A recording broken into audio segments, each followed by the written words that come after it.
Welcome to Surround Presents, the podcast where we showcase absolutely everything the Surround Podcast Network has to offer. And today, we're looking at Clever, hosted by Amy Devers. Clever's a window into the humanity behind the world around us.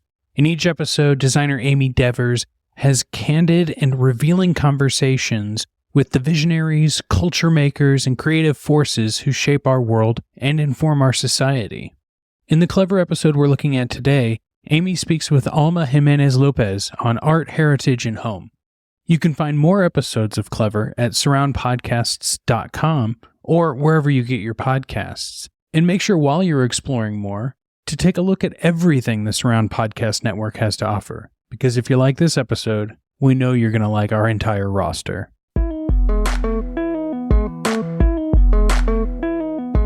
Representation matters and the storytelling and showing up in places that we aren't normally in and being uncomfortable with being uncomfortable. Hi, everyone. I'm Amy Devers, and this is Clever. Today, I'm talking to interior designer, fine artist, and curator, Alma Jimenez Lopez. A first-generation Mexican-American, Alma splits her time between her hometown of Abilene, Texas, and San Francisco, where she earned a BFA in Interior Architecture and Design from the Academy of Art University. Alma's career started in interior design at Studio O+A. She then took her talents to the furniture dealership MG West. During the pandemic, when everyone was out of work, she teamed up with Elizabeth Wirt to co-found Additions, an interior design studio focused on experiential design and community activations. Additions did so well that within a year, it was acquired by Kanoa, where Alma took on the role of head of creative and brands. And by the way, this chapter includes a great story with Federico Negro, who you may remember from Clever episode 219. These days, Alma is the co-creator, along with Sergio Mondragon, of Threads, a new art and design curatorial collective. Their recent curated group show, El Liston Café, The Brown Ribbon, highlights a spectrum of personal narratives of Mexican Americans in California through art, design, and fashion. As Of Threads states, it's a way of saying we are here, we belong, and our stories matter. As you'll hear, Alma's commitment to her community, determination and creativity in the face of crises, whether that's COVID or the new administration's policies affecting immigrants and marginalized communities, is inspiring and deeply moving. She's a force, a bridge builder, a voice for the voiceless, and a powerful ray of light. Here's Alma.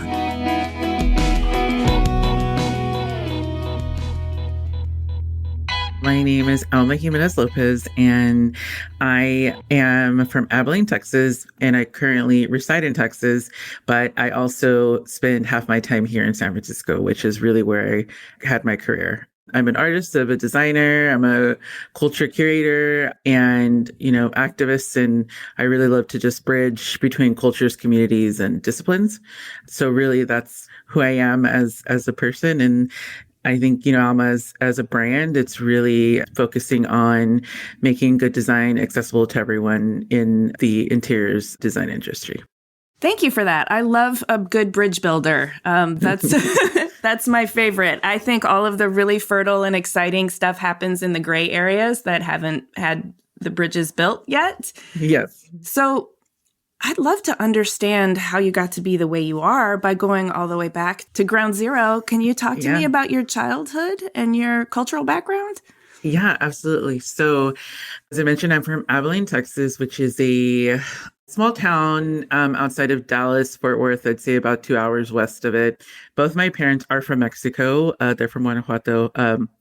But they came to the States in the late 70s, early 80s. And Abilene is the first place that they had come to. So really, again, born and raised there. It's definitely a blend of a community there where predominantly white, but there obviously was a heavy presence of Mexicans there. So it was, I feel like that whole upbringing was so special just in general because it's Texas. So I feel like I love the culture of Texas in the sense of, like the cowboy, like for Mexicans, it's very like the Tejano culture, which is really deep part of my roots, but beautiful place to really grow up in, but small nonetheless, right? as I start to jump into like how I got to San Francisco, around 18 years old was when I look back and I have no idea what made me pick San Francisco or California. I just knew that I always wanted to come to California, decided to come to the Academy of Art here in San Francisco. And interestingly enough, I really didn't grow up around art, which is interesting to think of because I appreciated interior design, but I feel like I learned a skill, right? I learned a skill of being able to, work in AutoCAD, do 3D renderings and things like that. So I think it's just a testament to just the drive and I think the ambition that I had of really trying to find something that I was really good at. And I think with interior design and in hindsight, now that I look back at it, probably one of the upbringings of growing up as a first generation American for my family is that early on, like I always just kind of had to be the person that had to translate or go with my parents to the doctor's appointments. And, as like a child, you think about it, like, how was I 5 or 6 years or, this like 7, 8-year-old age and like having these full blown conversations. And I know I'm jumping around a bit because I'm trying to get to the point of that it's something that I never realized was a superpower because I have the capabilities to see people that don't have voices or that need help in that form, right?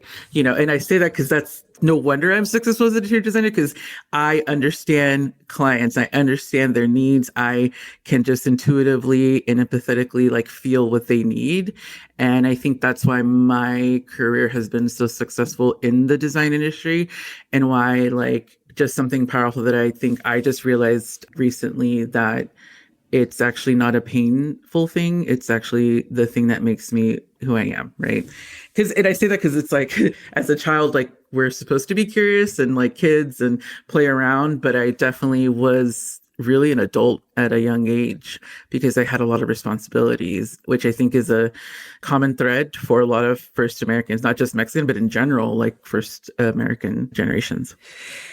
I've heard that before. So I'm aware that there is a lot of responsibility and that because you have to become an adult so early, your childhood almost gets stretched out. Do you find now as an adult that you seek out like sort of childlike joys? Absolutely. Yes.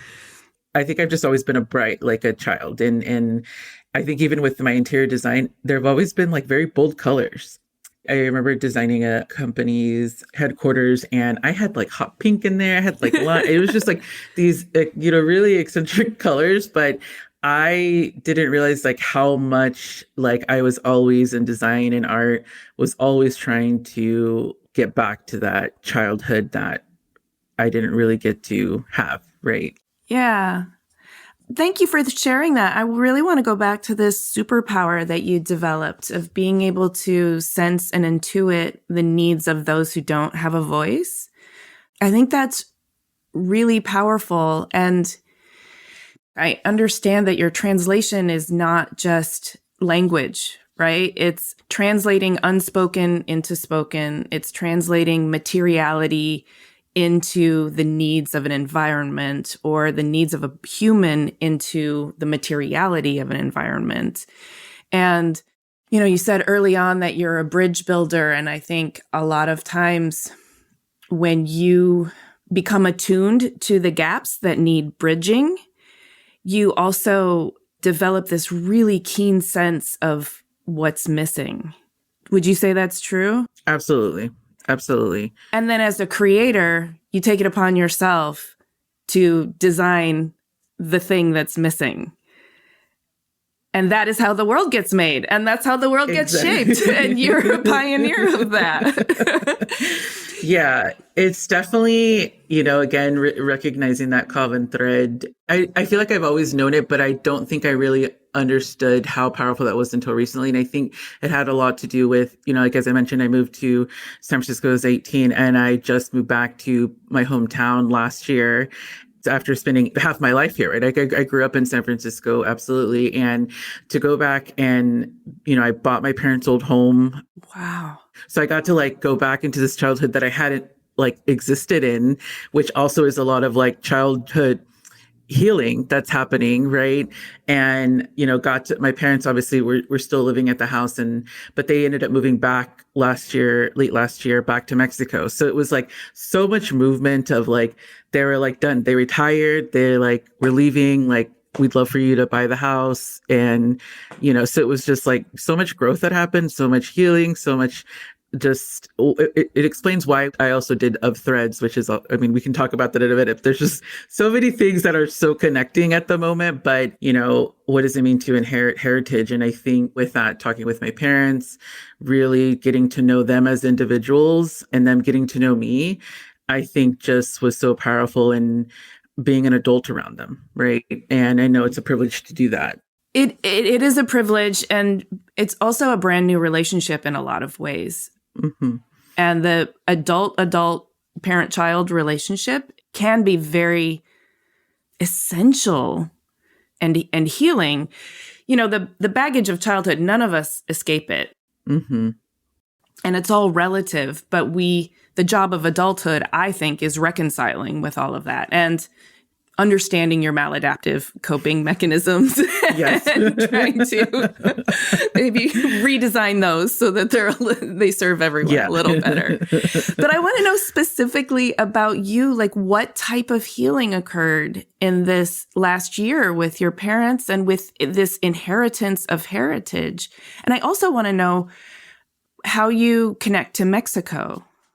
I think with my parents, like the healing that happened was existing in the childhood home that I grew up in, that obviously has amazing memories, but also has that, like, what I used to feel was a burden of like, okay, I'm back here and I was such an adult as a child here, and reconnecting with them and having dialogues of, I think it's not just a first generational thing, but I think when you have immigrant parents, it's like you have a hard time setting up boundaries. And I think for me, I was really setting boundaries within them. And I think I always thought that we couldn't understand each other because they speak heavy Spanish. They can speak English to a degree, but, they can't read or write in English, right? So there's already a disconnect there in that form. And, because I moved away when I was 18, it's almost like I also removed myself a little bit from speaking Spanish, because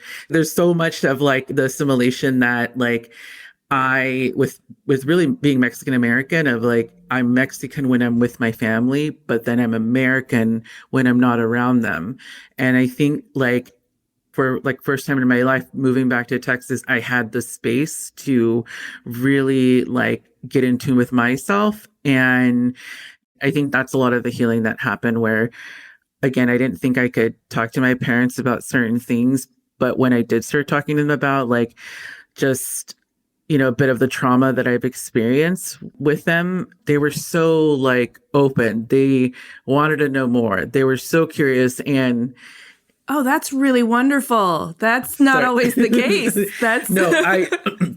It really blew me away, because I just, for whatever reason, I thought in my mind they couldn't understand me, but we just found a common thread to have a dialogue, That's glorious. I love to hear that. And I can imagine, I'm going to rely on you to tell me because I don't have the same lived experience, but cultural duality, is a theme that you explore in your work, in your curatorial work, and in your fine art practice, and in your life. And this idea of being Mexican with your family, and when you're in San Francisco, you're not. And is there a part of the healing that also involved you sort of overlapping, bringing together the Mexican and the American of Alma? Absolutely. Yeah. I think within Mexican culture, and it's clearly not every Mexican a part of a Mexican family, but there's a lot of machismo that exists in our culture. And I say that because that was really a lot of the experience that I had of, my dad worked on an oil rig, which that's already hard in itself, right? And my mom worked at a cleaner. So they both had these, hard labor jobs that were just, they're already tired from like working those jobs, and then to come home and to really rely on like I'm not the oldest, which is really surprising because everyone thinks I'm the oldest. I have an older sister. I have two little brothers, but for whatever reason, I think I was just the one that was more like in tune and probably less rebellious. I think my sister was probably the more rebellious because it was very controlling, very like, we couldn't stay at people's houses. We like couldn't really like hang out with like our friends. It was very like a strict household. And I think that was just because my parents worked so much. They were trying to protect us, I just felt like I paid attention to my parents in that form. But, that was really the dialogue that we had of, you guys put a lot of weight on me and like, I'm trying to express that it's like not healthy, how I was treated. Right. And I think it took them a while to understand because they're like, but you're the strong one. Like you're the one that like, we don't have to worry about. And I feel like when they would, we would talk about it, I would just get so emotional and I'm like, but it doesn't mean that I'm not tired. Right. So it was just this, and to be like, my parents getting emotional as well. And they're just like, I didn't realize that that's what we were doing, because they also like, come from leaving their families as well at a young age. So all they know is like a survival. So they also put the same survival on us. Right. So I think to be able to like have the opportunity to talk about it and them seeing that and then immediately going into a parent mode where my mom, was like checking up on me.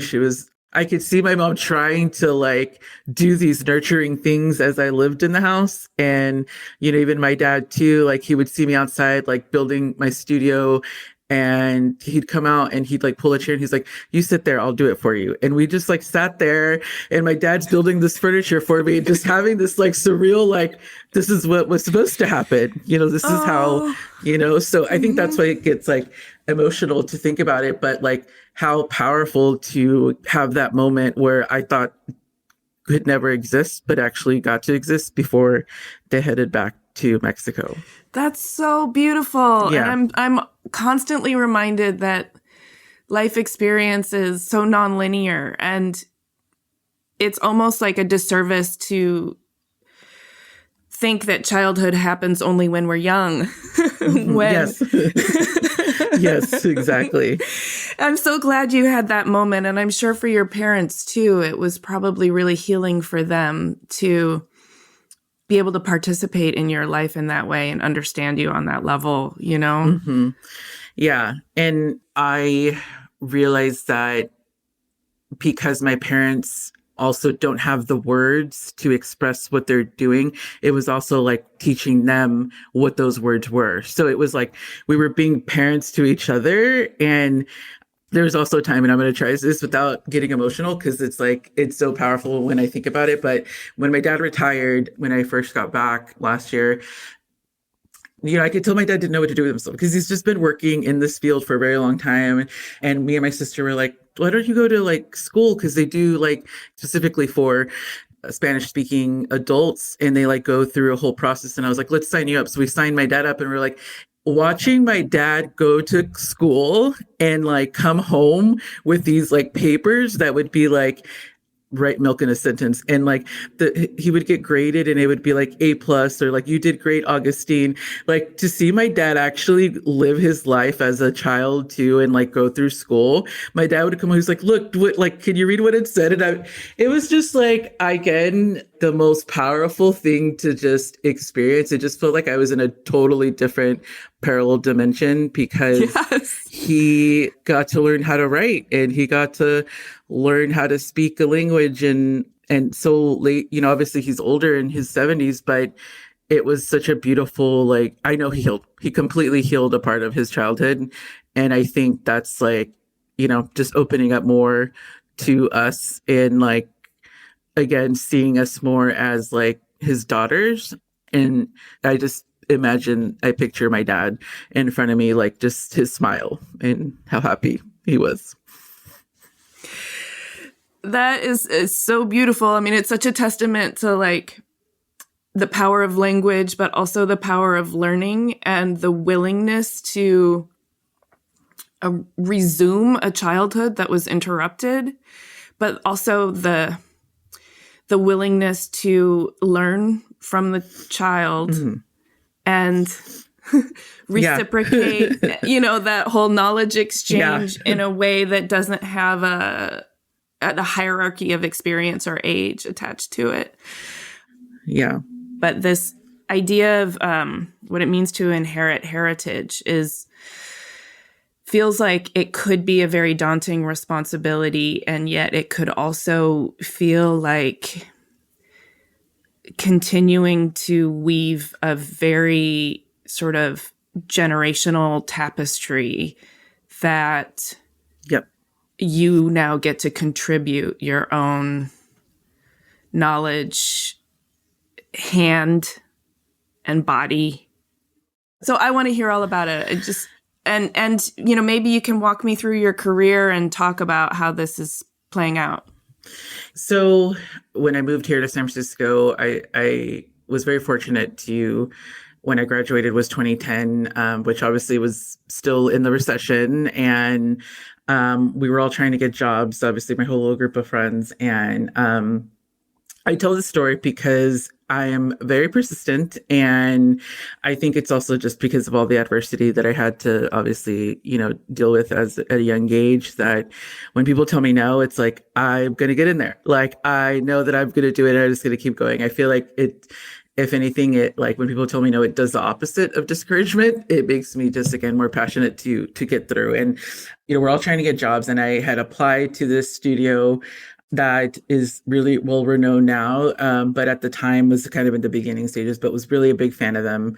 Their Studio Passe in San Francisco. And I had applied for the job, and I know Verda will not kill me, but she's one of the founders of the studio, and I applied for the job, and they didn't accept me the first time. And she's like, but sorry, we chose somebody else, but stay in touch, And I was like, I'm going to get in there. And I remember applying again. And then she's like, sorry, Alma, we still don't, we decided to go somewhere else. And I remember just I think that was the first time where I felt, if I don't find a job or I get this job, I'm going to have to move back to Texas. And that just wasn't an option for me, And then I applied the third time and ended up getting into the studio. And it was just supposed to be an internship for 3 months doing 3D work. And obviously, I killed it at what I did, because when I do something, it just really go hard. I become very obsessed with the things that I'm doing, and I will do my 10,000 hours. So I feel like the first, month I had, was working on some pretty big tech company projects, and I probably spent 16 hours every day, because I knew that I just had to work harder. I had to work harder to stay here, to get a full-time job. I think this is also with the representation. I was a person of color in that studio, right? And, again, it's just always harder, because you always have to just double work. And so ended up getting a full-time position shortly a month after. And then obviously that was such a pivotal point for me, because that's when I got to really hone in my skills of listening to clients, really understanding them, and then getting the chance to design their spaces, because, obviously we're listening to the clients, but we're building spaces for the engineers, for all different departments. And I really enjoyed the research part of getting to interview all the end users. So I felt like that was it was like a puzzle to me. I love to understand what they don't have, and how do I meet those needs. And I think that's really where that superpower that, I felt was such a burden in the beginning of my life actually came to the first time experiencing it in its full potential, of seeing people that often get overlooked or not really getting a say in what they want. That's so amazing to recognize that too. It's like you have a power tool on your belt, but you just found the on switch, and you're like, oh shit, now I know how to use this thing. Exactly. So just for our listeners, you were doing new construction interior design? Yeah, it was commercial interiors. And particularly what I ended up becoming such a fan of was the furniture part. And that's where I became the FF&E, which is furniture, finishes, and fixtures abbreviation. But that's when I really became the guru for that. And I think it was just all the parts of, okay, how does this chair look in this space and this color it was just something that I just really enjoyed putting together. I was doing interior architecture for, I'd say, a good 8 years. And it just became my whole world. So yeah, after those 8 years, I ended up going to a furniture dealership where, I really got to step more into that and build their creative team. That was at MG West in San Francisco. So we were doing huge accounts and again, the opportunity came to lead a department and build it. So I got to first taste of, again, building something from nothing and hiring the right people and built a really well-rounded team. Because I had always loved to build. So it was nice to kind of transition to like, what can Alma do as like taking all of that and really transform what that industry is. And I have to say, I do really feel that I did make an impact of that, because dealerships aren't really looked at as like, design forward thinking. And I think it's because they're kind of like the end thought of a project. So I feel like for me, the exciting challenge of it was how, now that I'm building this team there and changing the design perspective for that dealership, how do I connect with interior designers? And that's where the bridge came again, right? Where Yes. I became this bridge of like, I'm an interior designer as well, and I understand what you're looking for. Like, this is how we can work together with furniture. And I feel like I did that with so many big interior design companies and just connected them with this dealership that I was at. So it was, again, first taste of being able to build a team and then becoming a bridge again, which was really exciting.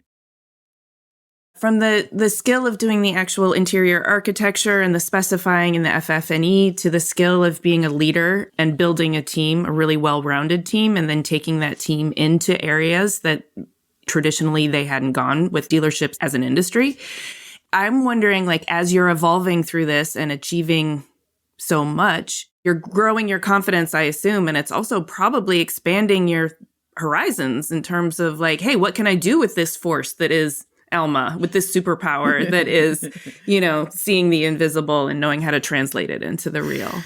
Yeah, being at the furniture dealership, I started to expand so much more into furniture. And not only was I building those bridges, but I then started to get the attention of these furniture brands, because my whole job too, aside from building a team and designing and being able to connect, I was also supposed to research and find new brands and brands that aren't in the US, finding them. So I actually got to travel to Copenhagen and like Milan and all these places to find manufacturers to bring them to the US and connecting that. And I feel like that was the first time where I was like, oh my God, like I am actually helping these brands come to the US market and break them in.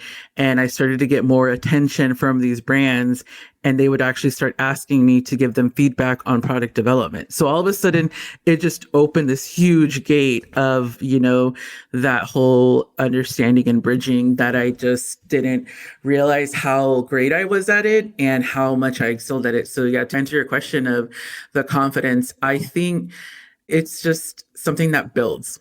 Yeah. When I first started there, I obviously, I get imposter syndrome here and there. And it's just because, you're showing up in a new space. Like, also the other part of it too is I was grateful to have a few mentors. But I think for me, because I just had this thought in my mind, I just don't like to bother people. So I never really asked for help, So then I'm just like, I relate. right? Where you're just, Yeah. I'm just like, I feel like I should ask somebody, just like, I'll figure it out myself. And I think that's where the imposter syndrome would come, because it's like, I didn't have an outlet to talk to somebody. But I think in hindsight, it helped me just be confident in myself that it's okay. Like, just keep moving. Like, you're doing something right, because you're clearly bringing business. You're clearly connecting these brands and helping them come to the US. Like, just keep on that path, right? So I loved my time there. And really the only reason I had left was COVID happened. Obviously, that's when everything changed for all of us. But I think for me, that was the first time to really see how nobody really knew what they were doing. And I say that not to be like a bad thing. I say it of like, if I wanted to do and branch out and do something on my own, now's probably the time to do it. And something inside me wanted to build something of my own, because connection and community have always been a big part of my life.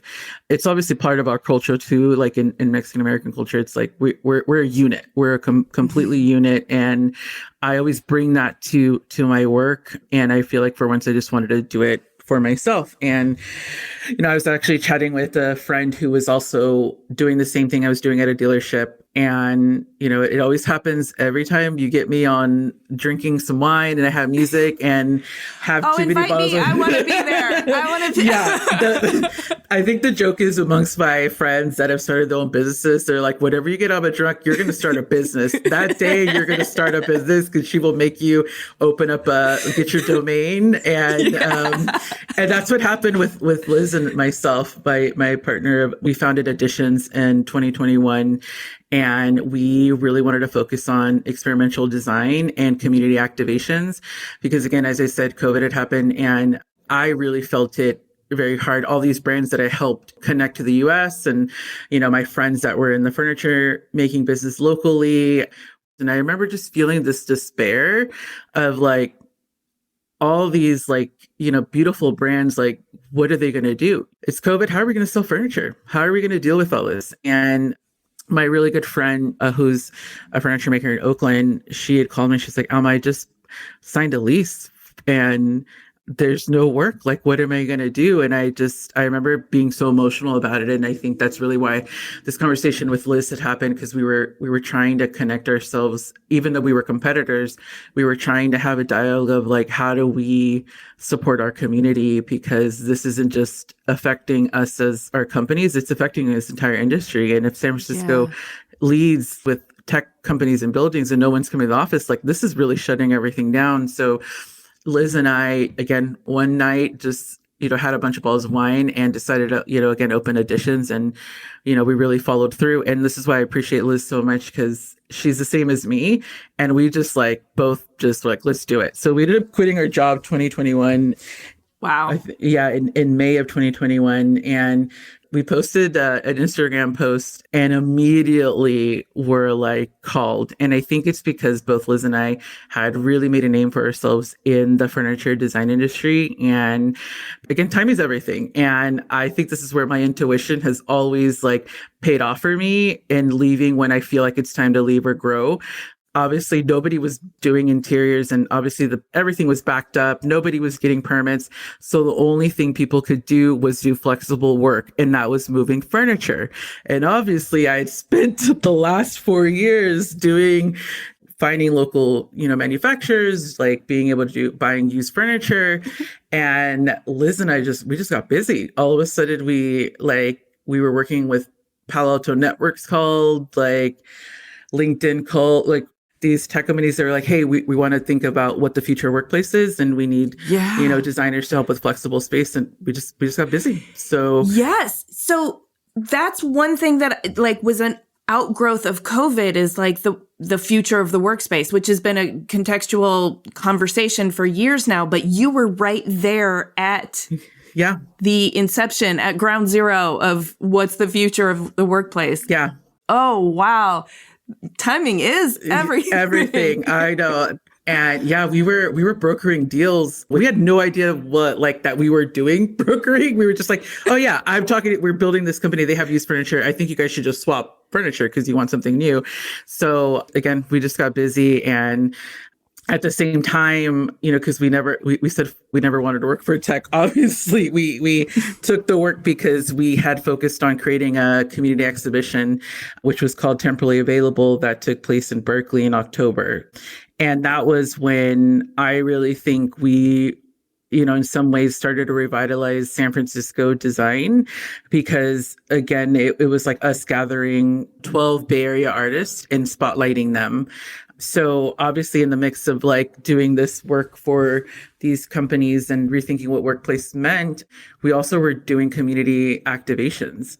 I mean, this also sounds like the first official curatorial position. You're kind of a de facto curator when you're FF&E. Yes. And it sounds like you've always had this pull towards the curatorial, because it is about community and connection. Exactly. And it is about giving voice and platform to those who need it. Yeah. I also just want to call out the This Is America exhibit at Alcova at Salone I'm so glad you're in bringing that up. 2022. Yes. Interesting enough, there's so many connections here. I was on Instagram and really trying to find community, and I saw a post from Hello Human, which is a PR agency. And because I saw that Instagram post about community, and they actually had this democratizing what PR was, and where there was a pay system that like supports based on your needs. And that's how we got connected to Halo Human, and I reached out to Jenny, incredible PR agency. And they got the opportunity to show up in Milan, Salone. And this was all kind of happening at the end of 2021 when we had just did our first activation in Berkeley, which using their method, we actually got, had press on Design Milk and Sight Unseen, which was insane to us because that's like, to the first time to get acknowledged on those publications was like huge. Yeah. So thankful for them in helping us support us as a small business.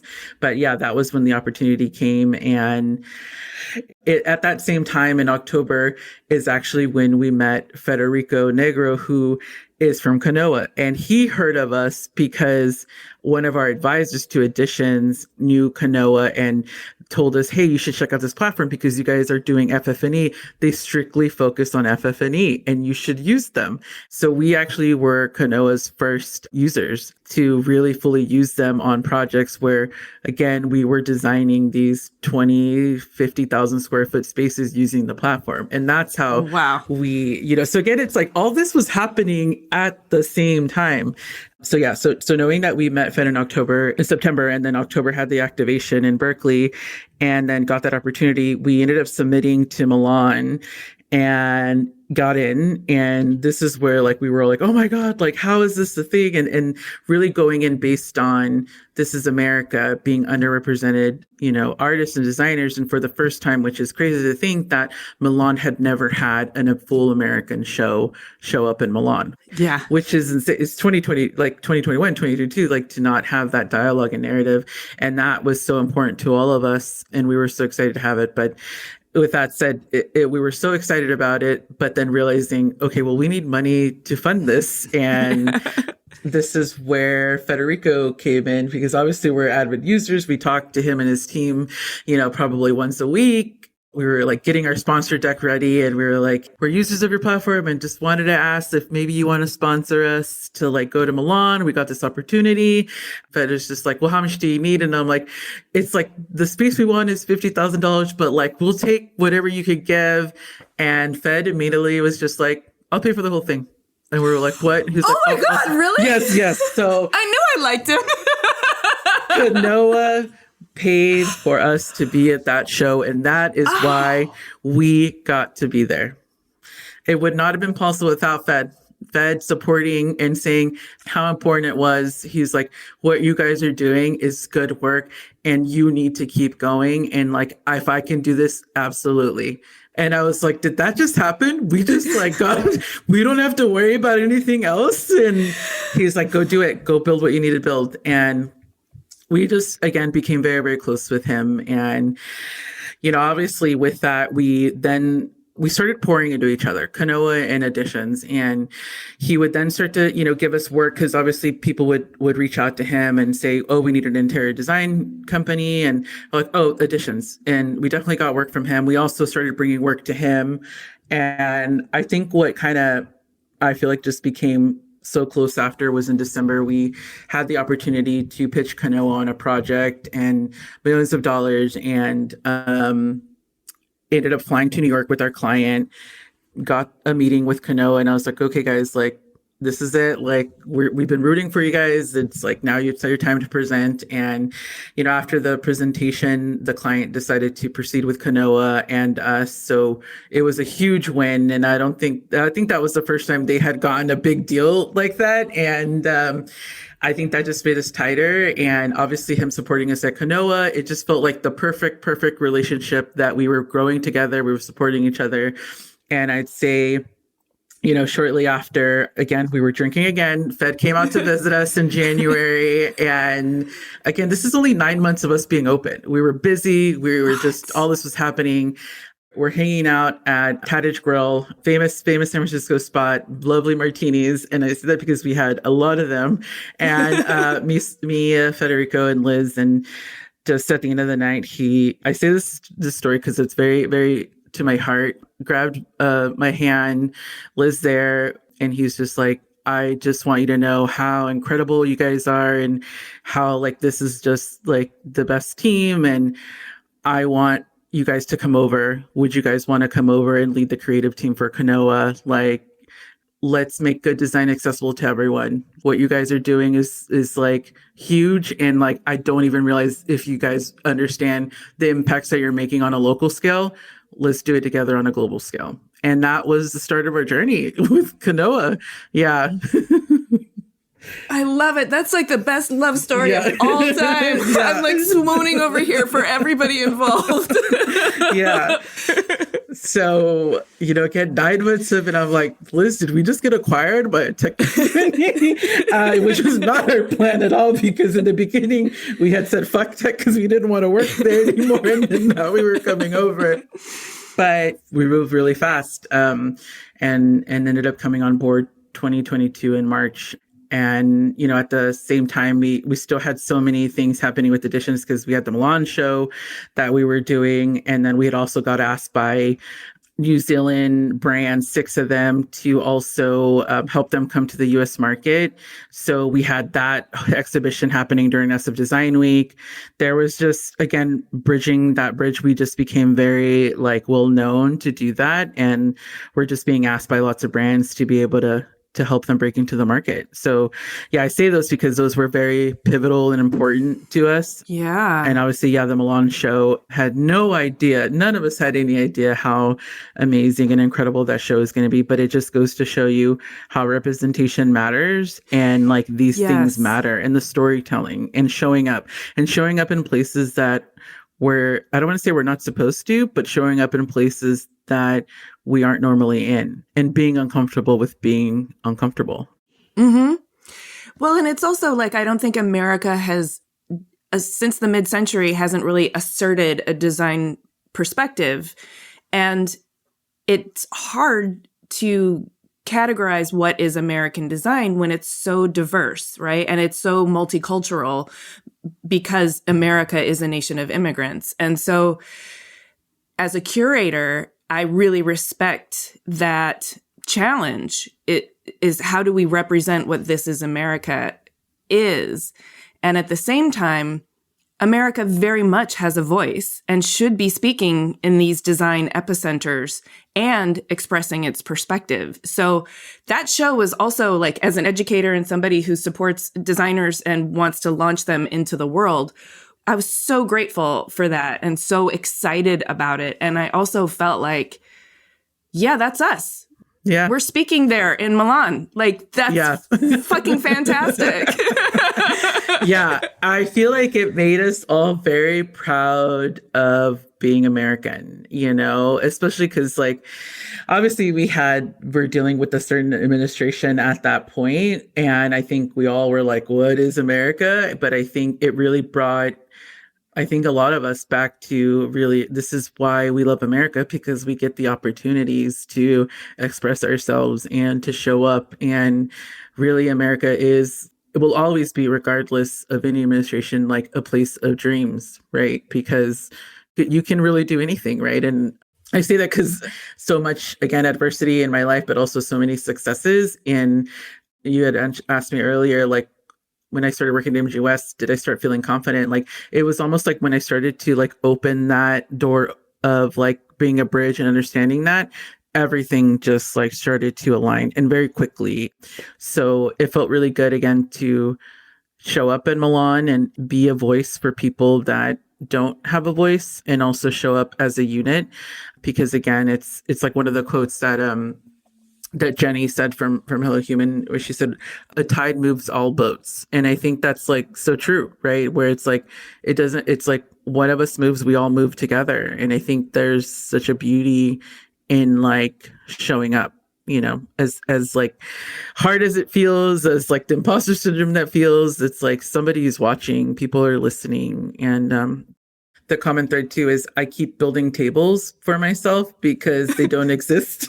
And it's like, and you need a seat at them. Yeah, I need a seat at them. And I was like, well, you know what? Do you want to sit at my table? And I think that's so, and again, it goes to, going back to the superpower where if I didn't speak up for my parents at a young age, they weren't going to get what they needed. And I think that's why I never had this feeling that I couldn't ask, like, at least when I showed up, right? Like showing up and then I'd be like, okay, like I just feel like I always had conviction when I like really did show up. I'm like, okay, no, where is this? And I think that's really why I probably moved quickly, because it's just like, once I'm in that state of mind, like I think mountains do start to move, because it's like, we got to keep it moving. Yeah. No, I love that. Keep building tables for yourself and then invite other people to sit at your table. Absolutely. So, I mean, I feel like Kanoa is a huge chapter of your life, and now you're on a new chapter. You're a curator and a fine artist, co-founded of Threads, which is a curatorial collective focusing on Mexican-American artists. And you're also the founder of your own multidisciplinary creative studio.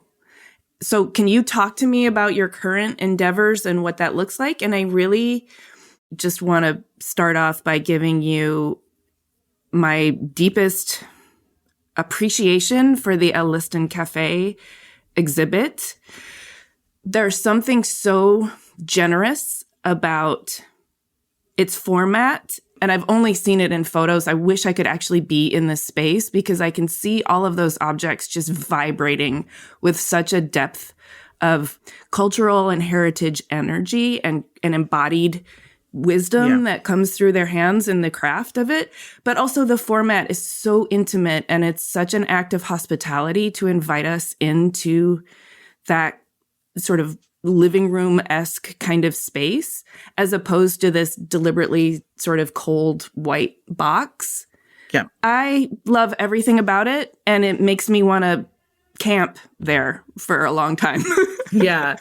Thank you so much. Yeah. So of Threads, it's just currently what my focus is right now is something myself and Sergio Mondragon we're both Mexican American, have really talked about doing for a very long time, for years. And of Threads is a curatorial art collective by Sergio and myself that is surrounded about Mexican American perspectives. And really, of Threads came from the thread that binds us all together, right? And not just within our culture, with obviously like weaving and those things are connected to us. And ironically, Sergio and I didn't realize that our families are actually 1 hour away from each other. So his family is also from Guanajuato. So yes, so the connection is like really, this is where synchronicities, and I'm a very spiritual person in the universe, and to just kind of see those synchronicities happen. He's also first gen, but yeah, it just felt the right time. And again, clearly we had no idea that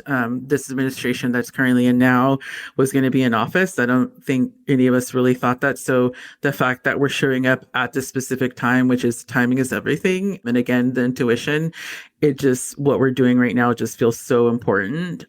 And again, of Threads, the collective, and El Liston Cafe is the exhibition. And El Liston is the brown ribbon, right? And, really much like Threads, it really holds true to our mission, which is to weave together our Mexican American identities into something cohesive and undeniable, right? And ribbons really carry a lot of deep cultural significance, whether it's like braids in our hair, whether it's like for celebrations, for just really a part of our culture. And the cafe obviously is brown, which really speaks directly to our skin, our identity, and just at this time right now, how we're, frequently marginalized. And I think it was just really important for us to create a show that highlights these artists, and by also still sticking with our, identities of being Mexican and American, as we've talked earlier, how they really exist sometimes in two different worlds. And we really wanted to blend, like, what is that gray area? And that's the area that, we want to live in and be in, where let's not focus on the differences and like what actually binds us together. So that's really the connection of the ribbon and the thread. Oh, that's beautiful. That's amazing. I think also one of the most powerful and effective ways to dispel toxic narratives and stereotypes is through artistic authenticity, personal narratives, and vulnerability. And I just appreciate how powerful it can be to just be very intentional and expressive around that dual identity, that cultural inheritance, and to claim both your American side and your Mexican side together and proudly, and to also help others understand what that dual identity looks like, means, and feels, because you're not excluding people from that. You're inviting them into it. Exactly. And I think that's really when you mention how we showed up here, because again, white cube gallery spaces have been a space for exclusion, and really like this experiencing art from detachment, neutrality, and like an intellectual distance, right? Where it's like, don't get too close to the art. And like for me, particularly, art for me has never been experienced like in that isolation, because I feel like art to me, our artifacts are the things we have in our home, right? The objects and things we use and the rituals we carry forward, which is why this conversation of how do we inherit heritage has been so predominant of like this show, because we really wanted to create an immersive setting where we reclaim a space that feels inherently ours, right? And stepping into our personal homes, which like I mentioned, last year I bought my parents' home, and I have a mix of my own belongings, but also my parents' belongings, right? Where, religion is a very big part of our culture, especially the Virgin Mary. My mom has a huge shrine with the Virgin Mary with lights and candles, and it's this altar. And I think mostly every single Mexican American home has an altar, because it's like something, even, I wanted to tell the story because it was funny. Before we got on this call, my mom called me and she's like, what are you doing? And I was like, hey, I'm going to get on this call for interview. Like, don't call me right now. And she's like, well, what's it about? And I'm like, oh, I'm going to, chat about myself and like what I'm doing. And she's like, okay. She's like, I'm glad I'm at home still. I'm going to light a candle for you. And I just started laughing, where it's like, it just continued. And it's like this faith, this blind faith of like, believe in what you're doing. And she gave me my affirmations, and she was just like, you got the, and that was the only way my parents could communicate to me or support me, is by their words of affirmation and motivation, right? Because they don't know what it's like to work in a corporate, they don't know what this world is. All they have is their faith and belief that I can do something, and that is instrumental, right? Which is why these altars are so important in our culture. And what we really wanted to showcase in this show was that you feel us and you feel our existence. And like, it's a privilege to be able to pop up in San Francisco for this time, and to have all these artists that how it naturally came about, we're all saying the same narratives and creating art for themselves that they would like to have in their home, as well as like sharing it. So it feels like, again, the entry of the gallery is like your standard white, beautiful paintings and, ceramics and lighting. But in the back room is where we created this immersive experience. And I don't think we thought about it, but the back room was the one that was filled the most. Like, it's like nobody wanted to be in the front. Everybody wanted to be in the back. And it was like packed in there, Amy. I was just like, I can't even get through. And I'm like, they're just hanging out. They don't want to leave. And it was just, to me, just so eye-opening to feel that we really just did ourselves and showed up authentically, and everyone could feel it. And we even have a Virgin Mary in the back that's in this little shrine, and it has a photo of me and Sergio when we were little. And it's just like the most recorded thing, like just like people. And it was just so emotional. I think for all of us, we were like, oh my God, like, they loved to see us, and they got to see us in such a vulnerable place. And I think that's also why Sergio and I, obviously we're creators, but we also wanted to be in the show because we wanted everyone to feel that we were being vulnerable with them. And why we chose Glass Rice too, which is important story, is we originally wanted to stay in the Mission and SF, which is a predominantly Mexican, a Latino area. But we were like, no, we need to show up in places we're not supposed to or feel like we can't. It's important to like not get comfortable. So this is why the, conversation collaboration with Glass Rice felt important and why they made a safe space for us. And it was just to see Mexican American design in Nob Hill in San Francisco. Everything about this show has been incredible, and I think has given all of us a lot of confidence to just show up in the way we are and that it's enough, I love that. And I can't wait for where you show up next. Is there anything on the horizon that we should be looking out for? Yeah, Sergio and I had a long conversation last Sunday about where we want to go. And I think with Of Threads, we want to continue to partner with galleries and want to be able to support their communities. So we have been looking at, New York with obviously New York is very heavy Latino culture in terms of Dominican, Puerto Rican, right? Like, I feel like less a Mexican. And I feel like we talked about what is it like to bring a Mexican American show to New York and show more of ourselves there. So really bringing like this West Coast there. And then there's also a conversation of Texas where we actually tap into like my heritage, which is Tejano, and like the vaquero culture, which is Mexican men and women that wear their cowboy hats. So it's this whole Mexican cowboy aesthetic that we want to tap into, especially to like tapping into obviously the cultural environment there now it's painful to see. And I actually have not been back to Texas since this administration has taken office. So I've only seen like the news of what's happening in my town. And I've been connecting with community leaders all over in Dallas and Austin. And it's just, this is why the work is so important and why like pushing to go to Texas is absolutely a place we want to show up, to just know that we're there to, that we're there to support and really that they're not forgotten. And, obviously with Mexican Americans that are there, but also trans and queer. And it's a very, very hard place to be right now for, people of color, but also just people that are different,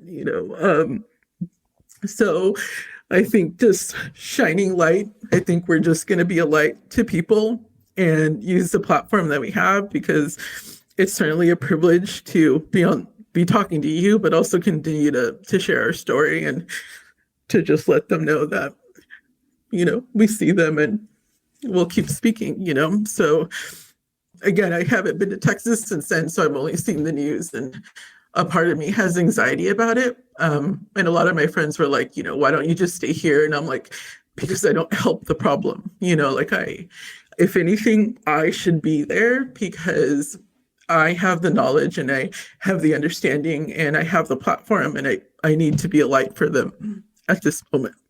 So that's really where, Texas is obviously cares so much about the Texas people, but it's just the state that's just getting hit like the hardest right now in terms of, a lot of these Midwest states. So it's important to do this work, and I'm, I don't want to say I'm not scared. I'm just showing up and doing as much as I possibly can with this platform. So I honor what you're doing, and I'm so grateful that you shared it with me and that I get to be a little part of also refracting your light out into the world.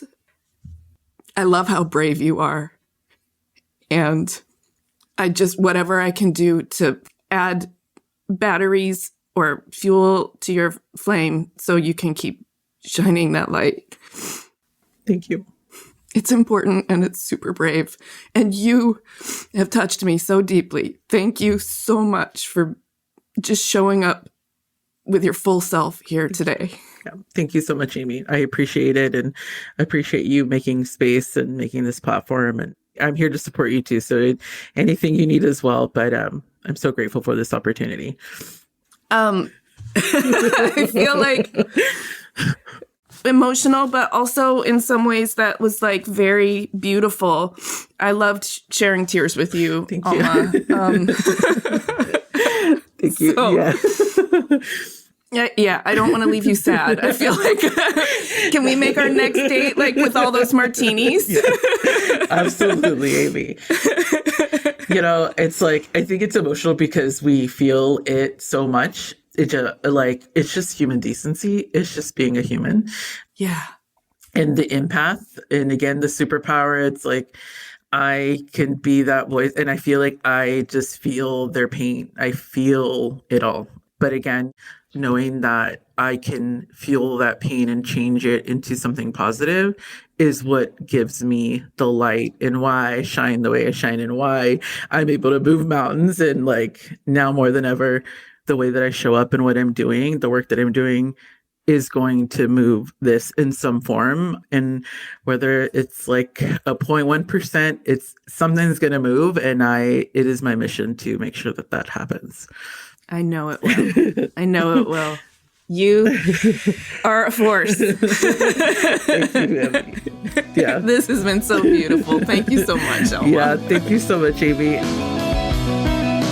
Hey, thanks so much for listening. For a transcript of this episode and more about Alma, including links and images of her work, head to our website, cleverpodcast.com. While you're there, sign up for our free Substack newsletter, which includes news, announcements, and a bonus Q&A from our guests.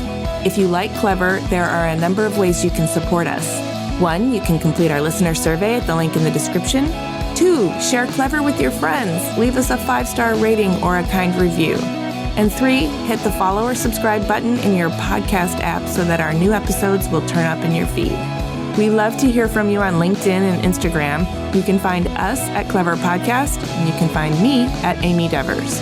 Clever is hosted and produced by me, Amy Devers, with editing by Mark Zurowinski, production assistance from Alana Nevins and Anushka Stefan, and music by L1011. Clever is a proud member of the Surround Podcast Network. Visit surroundpodcasts.com to discover more of the architecture and design industry's premier shows.